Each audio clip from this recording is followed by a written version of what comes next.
Embora a mitologia judaica não seja tão conhecida do grande público como é a grega e a nórdica, por exemplo, isso em nada diminuiu a sua riqueza e profundidade. E todos os exílios e diásporas vividas pelos judeus ao longo dos tempos apenas colaboraram ainda mais para aprofundar essa riqueza. Embora esse povo frequentemente fosse legado a becos e bairros específicos, o intercâmbio ainda assim existia e possibilitou o surgimento de novos conceitos, seres e lendas. E uma das criaturas mais interessantes de todo o folclore judaico é justamente o Golem, uma espécie de homúnculo de barro, criado através de magia arcana, capaz de atuar como serviçal ou protetor, seja em sinagogas, bairros judeus ou outros locais importantes para a comunidade. Para muitos, o primeiro Golem teria sido o próprio Adão, surgido da terra quando Deus soprou sobre ele o espírito da vida. O termo, que aparece nos textos do Antigo Testamento, é golem ou goylem, que significa algo como um material incompleto, bruto, forma indefinida.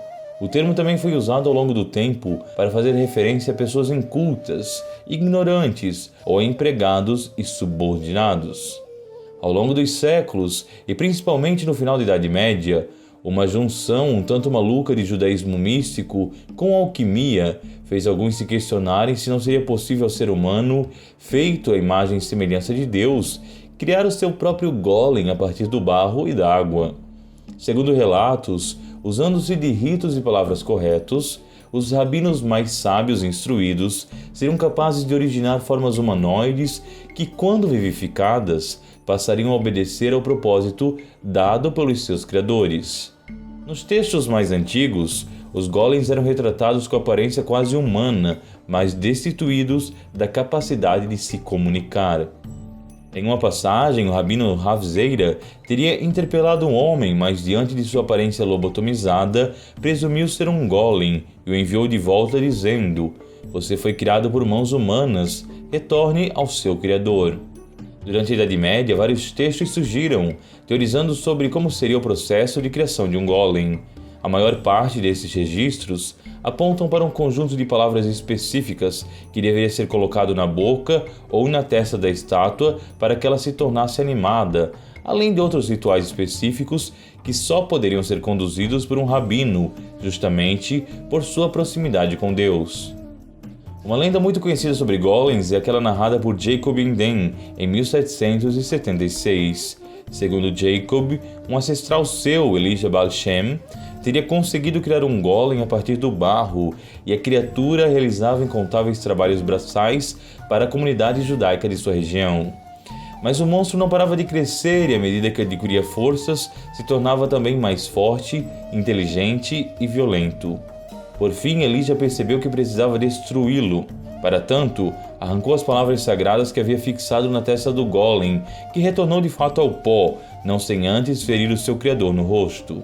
Graças a isso, Elijah viveu o resto da vida com uma profunda cicatriz que dava testemunho do seu empreendimento perigoso. Outra história famosa também é a do Golem de Praga, capital da República Tcheca. Segundo as lendas, no final do século XVI, os judeus da cidade passaram a sofrer uma terrível perseguição, incentivada pelos governantes antissemitas dessa região.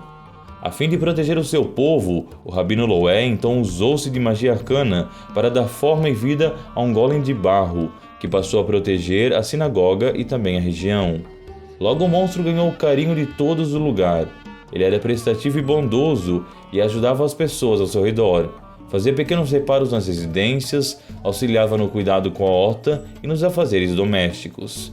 Mas como o sábado é o dia sagrado dos judeus, o rabino precisava desativar a criatura a cada noite de sexta-feira, com o intuito de que o golem não profanasse o descanso dos judeus. Um dia, no entanto, por negligência, Loé se esqueceu de tirar as inscrições sagradas da testa do golem e Deus permitiu que o monstro fugisse de seu controle. O golem então destruiu grande parte da sinagoga e feriu muitas pessoas, até que finalmente foi desativado. Seus restos, no entanto, ainda se encontrariam escondidos em algum lugar de Praga, apenas esperando que alguma emergência obrigue aqueles que sabem do segredo a trazê-lo de volta à vida. No fundo, o golem é semelhante ao mito do próprio Frankenstein. Criatura humanoide, feita por pessoas que, embora na maioria das vezes tenham boa intenção, acabam sempre originando um ser problemático em sua própria essência. Problemático porque é falho como os seus criadores, e porque os humanos que originaram não podem arcar com as consequências de se colocarem num lugar tão elevado quanto daquele que procura gerar a vida.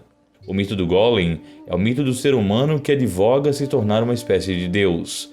É fácil entender por que ele nos causa tanto fascínio.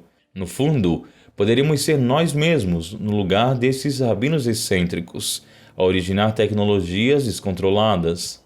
Cada coisa que construímos, cada experiência que cativamos, pode no fim se tornar tão ou mais monstruosa que esses seres de barro.